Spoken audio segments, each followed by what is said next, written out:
Crime rate అంట ఈ 2 ఏళ్లలో తగ్గిపోయిందని అనిత గారు చెప్తూ ఉన్నారు.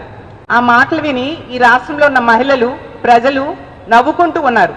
ఈ కూటమి పాలనలో మాత్రం పోలీసుల్ని ప్రజల్ని రక్షించడానికి కాకుండా వాళ్ళని రక్షక భటులుగా కాకుండా భక్షక భటులుగా ఈరోజు ఉపయోగిస్తూ ఉండే పరిస్థితి మనం చూస్తూ ఉన్నాం. ఎక్కడైనా పోలీసుల్ని అంబేద్కర్ రాజ్యాంగం ఎలా అమలు చేయాలి అన్న దాని మీద ఉపయోగిస్తారు. కానీ ఈ కూటమి పాలనలో మాత్రం పోలీసుల్ని రెడ్ బుక్ రాజ్యాంగం ఎలా అమలు చేయాలి అన్న దాని మీద ఉపయోగిస్తూ ఉన్నారు. ఎందుకంటే మొన్ననే చూసాం, చింతమనేని ప్రభాకర్ అనే వ్యక్తి పోలీసుల్ని పక్కన పెట్టుకొని ప్రొక్లైన్ తెచ్చి ఒక న్యాయవాది కుటుంబాన్ని హత్య చేయడానికి ప్రయత్నించిన పరిస్థితి. తిరిగి ఏమైంది? బాధితుడైన ఆ న్యాయవాది మీద కేసులు పెట్టారు. తప్పు చేసిన చింతమనేని ప్రభాకర్ని ఇప్పటికి కూడా అరెస్ట్ చేయలేదు. అలాగే మొన్ననే చూసాం, అంబటి రాంబాబు గారి ఇంటి మీద గల్లా మాధవి అనే ఎమ్మెల్యే ఆమె భర్త దాడి చేస్తే, పోలీసులు పక్కన పెట్టుకొని దాడి చేస్తే తిరిగి అంబటి రాంబాబు గారి మీద కేసులు పెట్టారు తప్ప ఆవిడని ఎంతవరకు, ఆవిడ్ని కానీ ఆవిడ భర్తను కానీ ఆ దాడి చేసిన తెలుగుదేశం పార్టీ కార్యకర్తలను కానీ ఇంతవరకు అరెస్ట్ చేయని పరిస్థితి మనం చూసాం. అలాగే జోగి రమేష్ గారు, ఒక మాజీ మంత్రి గారు, అతని కుటుంబం మీద ఎంత దారుణంగా పోలీసులను తోడుకొని వచ్చి తెలుగుదేశం పార్టీ కార్యకర్తలు పెట్రోల్ బాంబులు వేసి ఆ ఇంటిని కాల్చేయడానికి ప్రయత్నించిన పరిస్థితి. అంటే పోలీసుల్ని ప్రజల రక్షణకు వాడుతున్నారా, ప్రజల్ని ఈ విధంగా చంపడానికి శక్తులుగా చంపడానికి ప్రయత్నించే వాళ్ళకి రక్షించడానికి వాడుతున్నారా అని నేను అడుగుతూ ఉన్నాను. అంత దారుణంగా పోలీస్ వ్యవస్థని ఈరోజు నిర్వీర్యం చేసేసిన పరిస్థితిని మనం చూస్తూ ఉన్నాం. అసలు నిజం చెప్పాలంటే కాకి యూనిఫామ్ ని ఈరోజు ఎల్లో యూనిఫామ్ గా మార్చేసిన పరిస్థితి చంద్రబాబు నాయుడు గారి పాలనలో.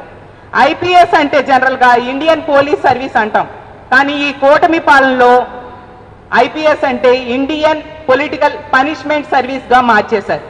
అలాగే ఏపీపీఎస్ అంటే ఏంటి?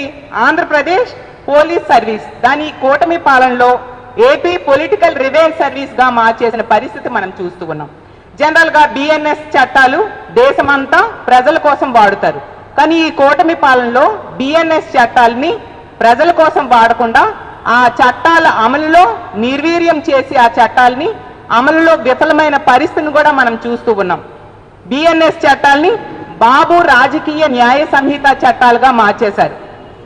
ఎంత దారుణమైన పాలన ఇప్పుడు సాగుతుందో మనం అర్థం చేసుకోవచ్చు. పోలీసులకి బెల్ట్ ఉంటుంది, దాని మీద 3 సింహాలు ఉంటాయి. అవి దేనికి? న్యాయానికి, చట్టానికి, నీతికి ప్రతీకలుగా మనం భావిస్తాం. కానీ ఈ కూటమి పాలనలో ఆ 3 సింహాలని ఈరోజు 3 పార్టీలకి తొత్తులుగా మార్చేసిన పరిస్థితి మనం చూస్తూ ఉన్నాం. ఈ 3 పార్టీలు చేతిలో పోలీస్ వ్యవస్థ ఈరోజు కీలు బొమ్మలుగా మారిపోయిన పరిస్థితి మనం చూస్తూ ఉన్నాం. అందువల్ల ఈరోజు లా అండ్ ఆర్డర్ ఎంతగానో దెబ్బతిన్న పరిస్థితి మనం చూస్తూ ఉన్నాం. చివరికి ఈ కూటమి ప్రభుత్వం పోలీసులకు కూడా వెన్నుపోటు పొడిచింది. పోలీసులకి డిఏ ఇస్తామన్నారు, ఏమైనా డిఏలు ఇచ్చారా? ఐఆర్ ఇచ్చారా? పిఆర్సీ ఇచ్చారా? అలాగే వర్క్ ఫ్రమ్ హోమ్ ఇస్తామని చెప్పారు చంద్రబాబు నాయుడు గారు, మరి పోలీసులకి ఇచ్చారా వర్క్ ఫ్రమ్ హోమ్? అలాగే వీక్లీ హాఫ్లు ఇస్తానన్నారు, ఇచ్చారా? నేను అడుగుతూ ఉన్నాను. సరెండర్ లీవ్స్ ఇస్తామని చెప్పారు, పోలీసులకి ఇచ్చారా? ఇవన్నీ ఇస్తానని చెప్పి ఇవ్వకుండా పోలీసులకు కూడా చంద్రబాబు నాయుడు గారు వెన్నుపోటు పొడిచిన పరిస్థితి మనం చూస్తూ ఉన్నాం. ఈ కూటమి పాలనలో పోలీసు వ్యవస్థ ఎంత నిర్వీర్యం అయిపోయిందో దానికి హోంమంత్రి అయిన అమిత్ షా గారు వీళ్ళకి చేవాట్లు పెట్టారు కదా. Emergency call centre number 112 call చేస్తే ఈ ఆంధ్రప్రదేశ్ రాష్ట్రంలో పోలీసులు రెస్పాండ్ అయ్యే సమయం 26 నిమిషాలు, దేశవ్యాప్తంగా అది 18 నిమిషాలు ఉంది. మీరు బుద్ధి తెచ్చుకోండి, ప్రజలు రక్షించండి, రామచంద్ర దేవుడా రక్షించండి అని పోలీసులకి వాళ్ళు ఫోన్ చేస్తే 26 నిమిషాల వరకు మన రాష్ట్ర పోలీసులు పట్టించుకోవట్లేదంట. అమిత్ షా గారే స్వయంగా చేవాట్లు వేశారు, లేఖ రాశారు చంద్రబాబు నాయుడు గారికి. మరి మీ పోలీసుల పనితీరు బాగుందని మీరు ఎలా చెప్పుకుంటారు అనిత గారు అని నేను అడుగుతూ ఉన్నాను. అలాగే మనం తీసుకుంటే బిఎన్ఎస్ఎస్ చట్టాల అమలులో మన రాష్ట్రం చిట్ట చివరి ర్యాంక్ వచ్చింది. అది మర్చిపోవద్దు. ఈ రాష్ట్రంలో ఉన్న, ఈ దేశంలో ఉన్న రాష్ట్రాలు, కేంద్రపాలిత ప్రాంతాలు కలిపి 36 ఉంటే మన ఆంధ్రప్రదేశ్ రాష్ట్రానికి మీ కూటమి పాలనలో 36వ ర్యాంక్ వచ్చింది. సిగ్గుచేటు. మీరు ఏ విధంగా మీ పనితీరు బాగుందని చెప్పుకుంటారు, ఇంకా అవార్డ్స్ వచ్చాయని గొప్పలు చెప్తూ ఉన్నారు. అంటే నమ్మడానికి ప్రజలు ఏమైనా వెరివాలనుకుంటున్నారా అనిత గారు అని నేను అడుగుతూ ఉన్నాను. అలాగే మీ రాష్ట్ర ప్రభుత్వం చేసిన సర్వే IVRS సర్వేలో మహిళల మీద అఘాయిత్యాలు జరుగుతున్నాయని 21 జిల్లాలలో ప్రజలు మహిళలు అసంతృప్తితో ఉన్నారని వాళ్ళ సర్వేలోనే చెప్పారు. మరి పోలీసుల పనితీరు ఎక్కడ బాగుంది? ఇంకా దురదృష్టకరమైన విషయం ఏంటంటే ఈ పోలీస్ శాఖకు ఒక హోంమంత్రి ఉన్నారు, అనిత గారు.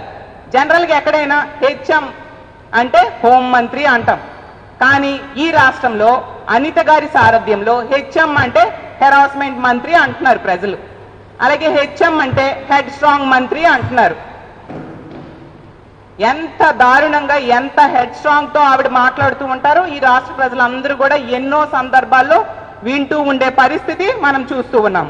ఈ మధ్య జరిగిన సంఘటనలు తీసుకుందాం. జనరల్ గా ప్రజాస్వామ్య దేశంలో మనం ఉన్నాం. ప్రజాస్వామ్యంలో ప్రతిపక్షం ఏం చేస్తుంది? ప్రతిపక్షం తాలూకా హక్కు ఏంటి? ప్రజలకు ఏమైనా సమస్య వస్తే వాళ్ళ తరపున పోరాటం చేయడం, ప్రభుత్వం తాలూకా లోపాలని వేలెత్తి చూపడం, ప్రభుత్వాన్ని వాళ్ళ తాలూకా తప్పుల్ని ప్రశ్నించడం, వాళ్ళిచ్చిన హామీలు అమలయ్యేంత వరకు కూడా నిరసన తెలియజేయడం, అలాగే మీరు ప్రజలకి ఏమి చేయలేదు అనే దాన్ని చూపించడం, అది ప్రతిపక్షం తాలూకా హక్కు. ఆ విధంగా మా ఉమ్మడి విశాఖపట్నం జిల్లాలో మాజీ మంత్రి గారైన అమర్నాథ్ గారు చెప్తే నిజంగా మీ దగ్గర సమాధానం ఉంటే ఇప్పుడు హోంమంత్రిగా ఉన్న అనిత గారు దానికి సమాధానం చెప్పాలి. సమాధానం చెప్పలేక, సమాధానం చెప్పడానికి ఆవిడ దగ్గర ఆన్సర్ లేక ఎంత దారుణంగా వ్యక్తిగత విమర్శలు చేశారో మీరందరూ చూశారు. ఎందుకంటే ఎక్కడైనా సమాజంలో గౌరవం అనేది ఇచ్చిపుచ్చుకోవాలి. మీరు మాకు గౌరవం ఇస్తే మేము మీకు గౌరవం ఇస్తాం, అంతేగాని మీరు ఇష్టం వచ్చినట్టుగా మాట్లాడేస్తాను మీకు గౌరవిస్తూ మేము వెళ్ళాలి అంటే అది మీరు గౌరవం ఎక్స్పెక్ట్ చేయడం అనేది సమంజసం కాదు. ఏమన్నారు అనిత గారు? మా మాజీ మంత్రి అయిన అమర్నాథ్ గారిని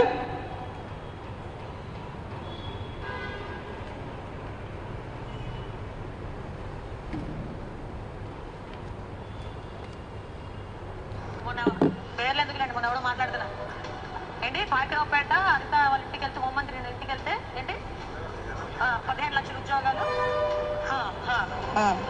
అంటే గుడ్డు పగలగొట్టడం కూడా మాకొచ్చు, గుడ్లు పగలగొట్టడం అన్ని మాకొచ్చు. మాట్లాడుకోవాలి ఒకటి చెప్తున్నా, మంచి చేస్తున్నాం. ఇండస్ట్రియల్ మినిస్టర్గా 5 సంవత్సరాలు మొన్న పేర్లెందుకులేండి, మొన్న ఎవడో మాట్లాడుతున్నా ఏంటి పాకిరావుపేట ఎవడో మాట్లాడుతున్నాడా ఏంటమ్మా? అంటే మీరు హోంమంత్రి అయితే మాజీ మంత్రులను పట్టుకొని ఎవడు వాడు వీడు అని మాట్లాడతారా? ఇదేనా మీరు ఒక టీచర్గా చేశానని గొప్పలు చెప్పుకుంటూ ఉంటారు కదా? ఇదేనా సంస్కారం మీకు వచ్చినది? ఇదే సంస్కారాన్ని మీరు ఆ రోజు విద్యార్థులకు నేర్పించారా నేను అడుగుతూ ఉన్నాను. మీరు గౌరవించకుండా మిమ్మల్ని గౌరవించాలని ఎలా కోరుకుంటారు మీరు? అంతేకాదు ఒక అమర్ గారినే కాదు, ప్రతి సందర్భంలో కూడా ఆవిడ ఎంత దారుణంగా ఎంత హెడ్ స్ట్రాంగ్ తో మాట్లాడుతూ ఉంటారో ఈ రాష్ట్ర ప్రజలందరూ కూడా చూస్తూ ఉన్నారు. కానీ మాకు సభ్యత సంస్కారం ఉంది, మేము కూడా తిరిగి మాట్లాడొచ్చు. మాకు సంస్కారం అడ్డొచ్చి మేము మాట్లాడకుండా ఇన్ని రోజులు ఆగడం జరిగింది. మా ముఖ్యమంత్రిగా పనిచేసిన జగన్మోహన్ రెడ్డి గారిని ఇప్పుడు ఒక మాజీ ముఖ్యమంత్రి ఆయన జగన్ రెడ్డి అంటారు, పులివెందుల ఎమ్మెల్యే అంటారు, నంగనాచి అంటారు, జగన్ అంట. ఏంటిది? అంటే మీరు ఎవరికి గౌరవించరా? మరీ దారుణం ఏంటంటే ఆ రోజు మీరు తెలుగుదేశం పార్టీ ఆఫీస్లోనే కూర్చొని మా విజయమ్మ గారిని భారతమ్మ గారిని ఎంత దారుణంగా మాట్లాడారో ఈ రోజుకి ఈ రాష్ట్ర ప్రజలు కానీ మా వైఎస్ఆర్ కాంగ్రెస్ పార్టీ కార్యకర్తలు కానీ ఎవరూ మర్చిపోరు. నేను మాట్లాడతా. విజయలక్ష్మి గారిని ఏమని పిలుస్తారమ్మా అందరూను? విజయమ్మ. భారతిరెడ్డి గారిని భారతమ్మ. విజయమ్మ గారిని విజయమ్మ అని పిలుస్తారు, భారతిరెడ్డి గారిని భారతమ్మ పిలుస్తారు. మరి వీళ్ళ అమ్మ అని పిలిచిన భారతమ్మ అని పిలిచిన వాళ్ళకి వీళ్ళ నాలుగు ఏమవుతాడో ఒక్కసారి మనం కూడా ఆలోచన చేసుకోవాలి. అరే నేను మాట్లాడతా. విజయలక్ష్మి గారిని ఏమని పిలుస్తారమ్మా అందరూ? అంటే ఎంత దారుణంగా ఈవిడ మాట్లాడినా అది తప్పు కాదంట, అందులో తప్పు లేదంట. ఈవిడ మాత్రం ఇష్టం వచ్చినట్టుగా మాట్లాడొచ్చు. ఈవిడ మాట్లాడారు అని చెప్పి ఎదుటి వాళ్ళు ఒక మాట్లాడితే మహిళా ట్యాగ్ని ఇప్పుడు తీసుకొస్తారు. మీరు మాట్లాడే మాటలకి మీ పార్టీలో ఉన్న మహిళలు కూడా అసహించుకునే పరిస్థితి ఉంది అనిత గారు అని తెలియజేస్తూ ఉన్నాను. అంత దారుణంగా మీరు మాట్లాడుతూ ఉంటారు. ఒక్కొక్క సందర్భాల్లో ఒక్కొక్క మీటింగ్ లో మీరు మాట్లాడిన మాటలు ఒక మాజీ ముఖ్యమంత్రి అయిన జగనన్నను పట్టుకొని చూడండి. మాట్లాడితే అక్క చెల్లమ్మ అంటుంటాడు. ఈ మధ్యలో కొత్తగా నేర్చాడు మా నత్తిపోకోడి, పెద్ద మాటలు మాట్లాడుతున్నాడు. నంగనాచి నత్తిపోకోడి ఏమన్నాడు తెలుసా? నీ బిడ్డని అన్నాడు. కడుపు తరిక్కుపోతుంది ఒక తల్లిగా, కడుపులో దేవేసినట్టు ఉంటుంది ఒక తల్లిగా. అరే అలాంటి బిడ్డని ఎవరైనా బిడ్డగా ఊహించుకుంటారా? కనీసం ఒక్కసారి మీరు చెప్పండి. ఎందుకంటే నోరిప్పితే అబద్ధాలు, చేసేదంతా మోసం, చేసేదంతా అవినీతి. 16 నెలల కాలం చిప్పకూడు తిని సుమారుగా 45,000 కోట్లు దొబ్బేసి ఈ రోజు బయటకు వచ్చి మాట తప్పి మడమ తిప్పి అధికారం గురించి కోడికథతో పొడిపించుకోవడమే కాకుండా అధికార కాంక్షతో సొంత బాబాయినే చంపించిన ఇలాంటి వాడిని ఎవడైనా బిడ్డ కింద కావాలనుకుంటాడా? మీరు అనుకుంటారు ఎవరైనా? ఒక్కసారి మీరందరూ చెప్పండి, ఎవరైనా అనుకుంటాడా? ఇతగాడు ఎంత మోసం చేస్తున్నాడంటే నాకు ఒక్క 2 నిమిషాలు జరిగింది. మరి పక్క నియోజకవర్గమే కదా, మీరు వెళ్ళి ఆ కుటుంబానికి ధైర్యం చెప్పొద్దా? ఆ పాపను వెతకడానికి మీరు ఏం చర్యలు తీసుకున్నారు? అది మానేసి మా మాజీ మంత్రులను మాజీ ముఖ్యమంత్రులను తిట్టడమా మీ పని? ఎందుకు మీ పక్కనున్న యలమంచిలి కాన్స్టిట్యున్సీలో ఆ రోజు రాంబెల్లి మండలంలో ఒక అమ్మాయి మైనర్ బాలిక 9వ తరగతి చదువుతున్న బాలికని ఒక అబ్బాయి గొంతు కోసి చంపేశాడు. ఆమె పోలీస్ కంప్లైంట్ ఇచ్చినా పోలీసులు రెస్పాండ్ కాకపోవడం వల్ల ధైర్యంతో ఆ వ్యక్తి ఆ విధంగా ఇంటికి వెళ్ళి మరీ హత్య చేశాడు. కనీసం ఆ కుటుంబానికి ధైర్యం చెప్పారా? ఇటువంటి ఆర్థిక భరోసా ప్రభుత్వం నుంచి ఇప్పించారా? ఎందుకు మీ కాన్స్టిట్యున్సీలో ఎంతమంది మహిళల మీద దాడులు జరిగాయి? మీరు ఏమైనా చర్యలు తీసుకున్నారా దాడి చేసిన వాళ్ళ మీద? నేను అడుగుతూ ఉన్నాను.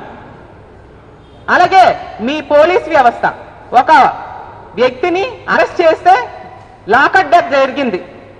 ఏం చర్యలు తీసుకున్నారు? ఆ సిఐ మీద, అరెస్ట్ చేసిన సిఐ మీద, లాకప్ డెత్ చేసిన పోలీసుల మీద. ఆ తల్లి హెబియస్ కార్పస్ పిటిషన్ వేసింది. ఆ మనిషిని ఈ రోజు కూడా ప్రొడ్యూస్ చేయని పరిస్థితి.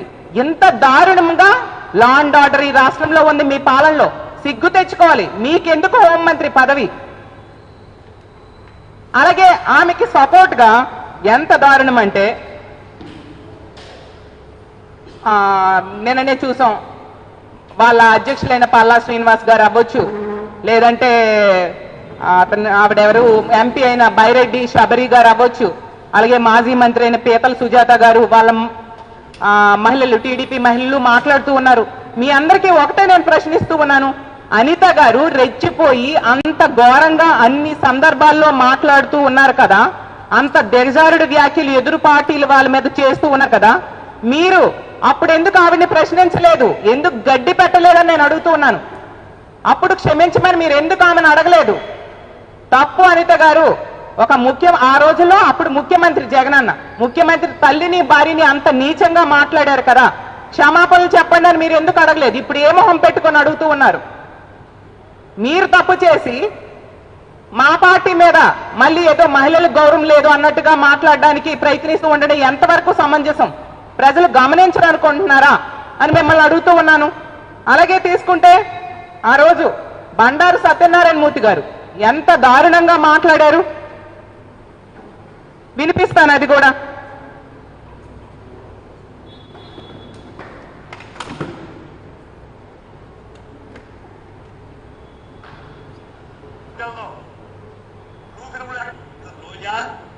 నీ బతుకు ఎవరికి తెలదు? బ్లూ ఫిల్మ్లో యాక్ట్ చేసిందా నువ్వు? ఇప్పుడు మా దగ్గర ఉన్నాయి.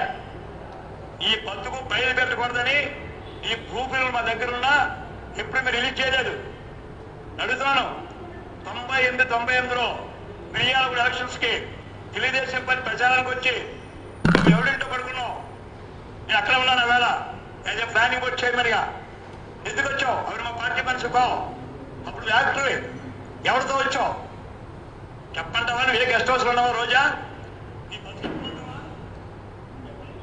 ఇంత దారుణంగా రోజా గారి కోసం బండారు సత్యనారాయణ మూర్తి గారు మాట్లాడినప్పుడు మీరెందుకు స్పందించలేదు అని నేను అడుగుతూ ఉన్నాను. క్షమాపణ చెప్పాలని అతనికి చెప్పాల్సిన బాధ్యత లేదా? ఇంకా పవన్ కళ్యాణ్ గారు ట్వీట్ చేస్తూ ఉన్నారు. పవన్ కళ్యాణ్ గారు ఏంటి, ఈ వ్యాఖ్యలు అభ్యంతరకరం, హోంమంత్రి గారి మీద చేసిన వ్యాఖ్యలు ప్రతి మాటను పౌర సమాజం గమనిస్తుంది అని అంటూ చెప్తూ ఉన్నారు. సరే, మంచిదే. నేను పవన్ కళ్యాణ్ గారిని ఒకటే అడుగుతూ ఉన్నాను, మరి బండారు సత్యనారాయణ మూర్తి గారు అంత దారుణంగా రోజా గారి కోసం మాట్లాడినప్పుడు మీరెందుకు ఇదే మాటలు చెప్పలేదు అని నేను అడుగుతూ ఉన్నాను. మళ్ళీ ఆ రోజంట బండారు సత్యనారాయణ మూర్తి గారు నెక్స్ట్ ఎప్పుడో పవన్ కళ్యాణ్ గారిని కలిసినప్పుడు అభినందించారంట పవన్ కళ్యాణ్ గారు. అదేనా మీ సంస్కారము అని నేను అడుగుతున్నాను. పవన్ కళ్యాణ్ గారు స్వయంగా నన్ను హోటల్లో మెచ్చుకున్నారు. ఇది మెచ్చుకున్నారంట. ఈ రోజా ఎపిసోడ్ అయిన తర్వాత ధైర్యంగా ఉండమన్నారు ఆయన. పవన్ కళ్యాణ్ గారే అందరూ సమక్షంలో ఏం చేశారని ధైర్యంగా ఉండమన్నారు పవన్ కళ్యాణ్ గారు? వెలకూరు రామకృష్ణబాబు గారు, తర్వాత అందరూ ఉన్నాం, గన్నబాబు అందరూ ఉన్నాం. అందరూ సమక్షంలో ఆయన నన్ను మెచ్చుకుని అభినందించి పౌరించుకున్నారు. పవన్ కళ్యాణ్ గారు స్వయంగా నన్ను హోటల్లో మెచ్చుకున్నారు. ఇది ఈ రోజా ఎపిసోడ్ అయిన తర్వాత ధైర్యంగా ఉండమన్నారు ఆయన. మరి పవన్ కళ్యాణ్ గారు ఎంత దారుణమా? అతను ఒక మహిళ, మీ తోటి కళాకారిణి, ఆవిడ గురించి అంత అసహ్యంగా బండారు సత్యనారాయణ మూర్తి గారు మాట్లాడితే మీరు మెచ్చుకోవడం ఏంటి? మరి ఏ మొహం పెట్టుకుని ఇప్పుడు ట్వీట్ చేస్తూ ఉన్నారు? మరి నేను ఒకటే అడుగుతున్నాను, సభ్యతా సంస్కారం గురించి కూడా మీరు మాట్లాడుతున్నారు. మరి మీ తల్లిని తిట్టిన టీడీపీ వాళ్ళకి సభ్యతా సంస్కారం నేర్పించరా? అలాగే రోజా గారిని డైమండ్ రాణి అని ఎంత అసభ్యంగా మాట్లాడారు. మీతో పాటు మీ సినిమా రంగంలో ఉన్న తోటి కళాకారిణి అయిన రోజా గారిని మరి సభ్యతా సంస్కారం మీరు నేర్చుకోవాల్సిన అవసరం లేదా పవన్ కళ్యాణ్ గారు నేను అడుగుతూ ఉన్నాను. అలాగే మీ ఎమ్మెల్యే 4-5 సార్లు ఒక మహిళని అబార్షన్ చేస్తే కనీసం అరెస్ట్ చేయలేరు కదా? ఇదేనా మహిళల పట్ల మీ పార్టీ ఇచ్చే గౌరవం అని నేను మిమ్మల్ని అడుగుతూ ఉన్నాను. అసలు మహిళల్ని అసభ్యంగా తిట్టడం, అసభ్యంగా మహిళల గురించి పోస్టులు పెట్టడం, ఇవన్నీ కూడా టీడీపీ ఆఫీస్ నుంచి ఐటీడీపీ అనే సంస్థ నడుపుతూ ఉంది. మీరు ఆ కూటమిలో సభ్యులుగా ఉన్నారు కదా, మరి వాళ్ళకి సభ్యతా సంస్కారం నేర్పించరా మీరు అని నేను అడుగుతూ ఉన్నాను. అలాగే మీ కూటమి ఎమ్మెల్యేలు ఎంతమంది మహిళల జీవితాలతో ఆడుకుంటూ ఉన్నారు, వాళ్ళకి సభ్యతా సంస్కారం నేర్పించరా పవన్ కళ్యాణ్ గారు అని నేను అడుగుతూ ఉన్నాను.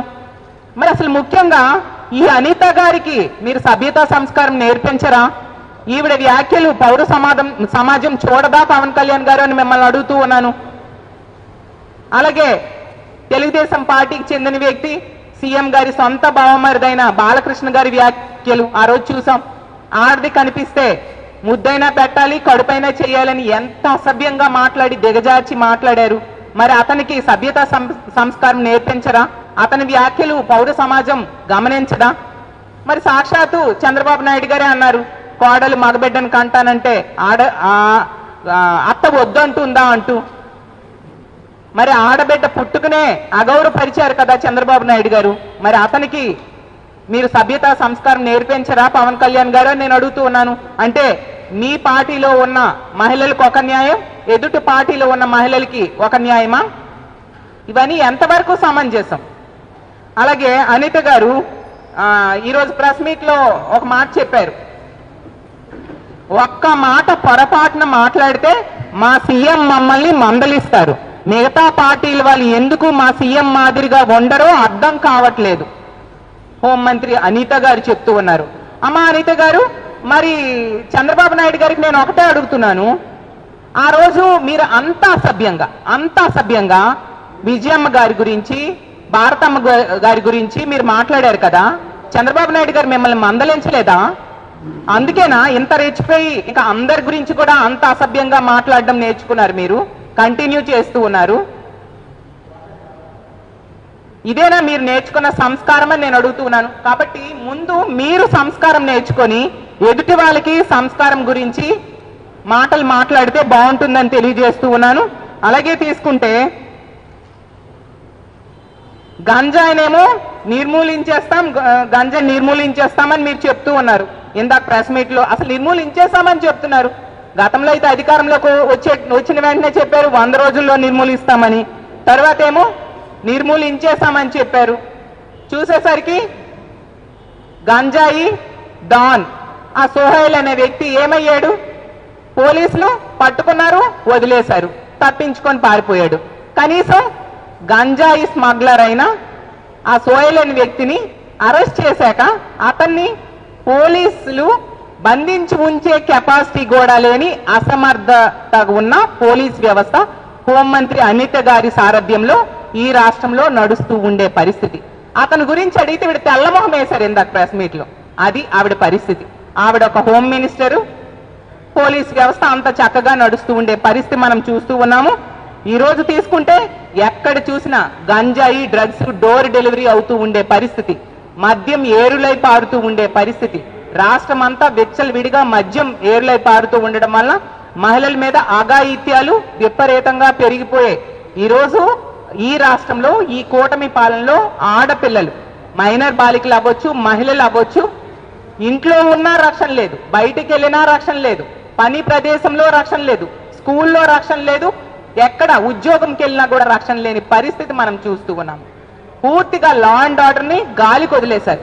మహిళల రక్షణ గాలికి వదిలేసిన పరిస్థితి. ఎంతసేపు కూడా పోలీసుల్ని ప్రతిపక్ష పార్టీ మీద అక్రమ కేసులు పెట్టడానికి మాత్రమే ఉపయోగిస్తూ ఉండే పరిస్థితిని ఈ రోజు మనం చూస్తూ ఉన్నాం. మళ్ళీ ఎంతో బాగా పనిచేశామని మీరు చెప్పుకుంటూ ఉంటే నమ్మడానికి ఈ రాష్ట్ర ప్రజలందరూ కూడా చెవిలో క్యాబేజ్ పువ్వేమీ పెట్టుకొని లేరు అనిత గారు అని తెలియజేస్తూ ఉన్నాను. ఇప్పటికైనా ఒకటే తెలియజేస్తూ ఉన్నాను, గౌరవం అనేది ఇచ్చిపుచ్చుకోవాలి. మరొకసారి చెప్తూ ఉన్నాను, గౌరవం ఇచ్చిపుచ్చుకోవాలి. ఒక వేలు ఎదుటి వ్యక్తి మీద చూపిస్తే 4 వేలు మన వైపు చూపిస్తాయి. మనము ఎదురు వాళ్ళకి గౌరవించకుండా మనము గౌరవం ఎక్స్పెక్ట్ చేయడం అనేది చాలా అన్యాయం. ఈ రాష్ట్ర ప్రజలు ఎవరు కూడా దాన్ని హర్షించరు. ముందు మీరు మాట్లాడారు కాబట్టి ఎదుటి వాళ్ళు ఏదైనా మాట్లాడే అవకాశం ఉండింది. ఆ విషయం గుర్తుంచుకోండి. అలాగే దీనికోసం రాద్ధాంతం చేస్తున్న తెలుగుదేశం పార్టీ నాయకులకైనా పవన్ కళ్యాణ్ గారికైనా ఒకటే చెప్తూ ఉన్నాను, ముందు తప్పు చేసింది అనిత గారు. ఆ విషయం గుర్తుంచుకొని ఆవిడికి బుద్ధొచ్చేట్టుగా చేయాల్సిన బాధ్యత మీ మీద ఉంది. అది మానేసి తిరిగి ఎదుటి పార్టీ మీద ఈ విధంగా అబాండాలు వేస్తే సమాజం హర్షించదని తెలియజేస్తూ ఉన్నాను. అసలు ముందు ముఖ్యంగా ఈ ప్రభుత్వం చేయాల్సింది చింతమనేని ప్రభాకర్ని ఎప్పుడు అరెస్ట్ చేస్తారో చెప్పండి. అలాగే తీసుకుంటే ఆ కాపు యువకుడిని ఎంత దారుణంగా అరెస్ట్ చేసి పోలీస్ స్టేషన్లో లాకప్ డెత్ జరిగింది. మరి అరెస్ట్ చేసిన సీఎంని ఎప్పుడు మీరు అరెస్ట్ చేస్తారు? అలాగే ఒక మహిళని వేధించిన, లైంగికంగా వేధించిన ఆదిమూలం అనే వ్యక్తిని ఎప్పుడు అరెస్ట్ చేస్తారు? ఒక మహిళని 5 సార్లు గర్భవతిని చేసి మోసం చేసిన జనసేన ఎమ్మెల్యే అయిన అరవశ్రీధర్ని ఎప్పుడు అరెస్ట్ చేస్తారు? కొలికిపూడి శ్రీనివాస్ అనే వ్యక్తి ఆ రోజు చూసాం, ఒక మహిళ విఆర్ఓని ఏ విధంగా వేధించాడో, అతన్ని ఎప్పుడు అరెస్ట్ చేస్తారు? అలాగే సంధ్యారాణి పిఏ, అతన్ని ఎప్పుడు అరెస్ట్ చేస్తారు? అతనికి ఈ రోజు ఉద్యోగం ఇచ్చేశారట, బాధితురాలికి ఉద్యోగం తీసేసి ఈ రోజు కూడా ఉద్యోగం ఇవ్వలేదని ఆవిడ ఎంతగా ఏడుస్తుందో, ఈ ఆఫీసుల చుట్టూ ఎంతగా తిరుగుతుందో చెప్పలేం. మొన్ననే ఆవిడ ఫోన్ చేసి బాధపడుతూ ఉంది. ఇలా తప్పు చేసిన వ్యక్తికి ఉద్యోగం ఇచ్చారు, బాధించబడిన ఆమెకట ఉద్యోగం తీసేసి ఎప్పుడు కూడా ఉద్యోగం ఇవ్వట్లేదంట. మరి మహిళా హోంమంత్రి ఏం చేస్తూ ఉన్నారు అని నేను అడుగుతూ ఉన్నాను. ఎప్పటికైనా ఇలా తిట్ల మీద దృష్టి పెట్టడం మానేసి లా అండ్ ఆర్డర్ కంట్రోల్ చేయడం మీద దృష్టి పెట్టండి. పోలీసు వ్యవస్థని అంబేద్కర్ రాజ్యాంగం అమలు చేయడం చేసేట్టుగా దృష్టి పెట్టాల్సిందిగా అనిత గారికి తెలియజేస్తూ, చంద్రబాబు నాయుడు గారు ఈరోజు లా అండ్ ఆర్డర్ అలాగే పరిపాలన సరిగ్గా చేయడంలో విఫలమై ఒక అసమర్థ ముఖ్యమంత్రిగా ఉన్నారు.